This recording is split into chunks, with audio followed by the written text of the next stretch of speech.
Today I'm going to review WriteClick, powered by Whitesmoke. It is available through Pearson Education.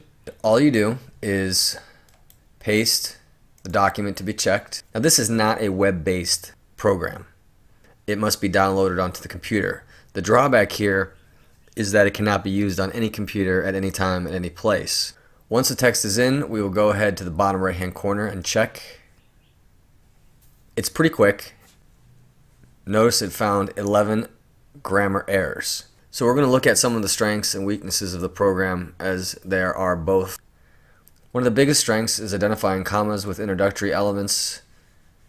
Whether that introductory element is a phrase or a clause, it doesn't matter. The program is pretty good at picking it out. So it knows there should be a comma after easier, which is true, but it doesn't tell you anything about it. If you want to know, you have to right-click and go to explanation. Missing commas between coordinate clauses. Well, it's not really a coordinate clause, but it kind of gets the point. Here we have a subject-verb agreement issue, and it found it. The subject is one, so therefore the verb should be is. It was not fooled by the prepositional phrase in between, which is impressive. However, moving on here, it missed a blatant comma splice. The end of the sentence is conversations. A new sentence, practice proper communication by starting a writing chain, is a whole new sentence. We would need to put in a semicolon right here to make the sentence perfectly correct. But again, it did find that there should be a comma after therefore, which is correct. Then we move to the second paragraph, before beginning this activity, but it did not find the comma. There should be a comma after the word activity. It does not find it. Tell every employee that he or she, so very good, it found the pronoun agreement. But once again, you do have to click for an explanation. It kind of makes you work for it a little bit. Tell every employee that he or she will receive an email, and this one is a run-on sentence after the word email. Therefore, a comma is necessary, and it did find that. One of the downfalls of the program is that every time it sees an and or a but, and then two nouns on either side, it thinks that it's always coordinate clauses, even if it's not.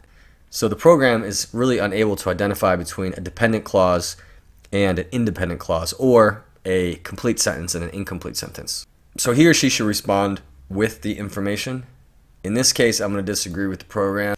As each employee receives the email, it found, again, dependent clause. There should be a comma after that, but again, if you click on it and go to explanation, it thinks it's coordinated clause, which means it thinks that this is a full sentence, and I'm not sure why. Well, here we missed a little bit of a comma splice. Ask employees to try their hand at rewriting the piece, making changes, and to create faulty parallel structure. Program has no clue. It shouldn't be a big deal. I mean, it definitely recognizes coordinate conjunctions, and it recognizes commas, so you'd think it would be able to recognize a list of writing, making, and creating.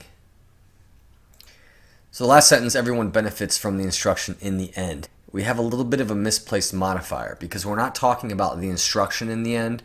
We're talking about everyone benefits in the end. Therefore, it should probably be moved to the beginning of the sentence. You know, that's a hair splitter. Nevertheless, it didn't catch it. Just for fun, I took this initial dependent clause, while email makes communication between employees easier, and I put it at the end here and pretended like it was a sentence. Lo and behold, the computer did recognize it as an incomplete sentence or a sentence fragment. If it recognizes it here, why does it not recognize it up here? Overall, it was able to recognize and correct 8 grammatical mistakes. It was unable to recognize 5. 8 yeses, 5 nos. Happy writing.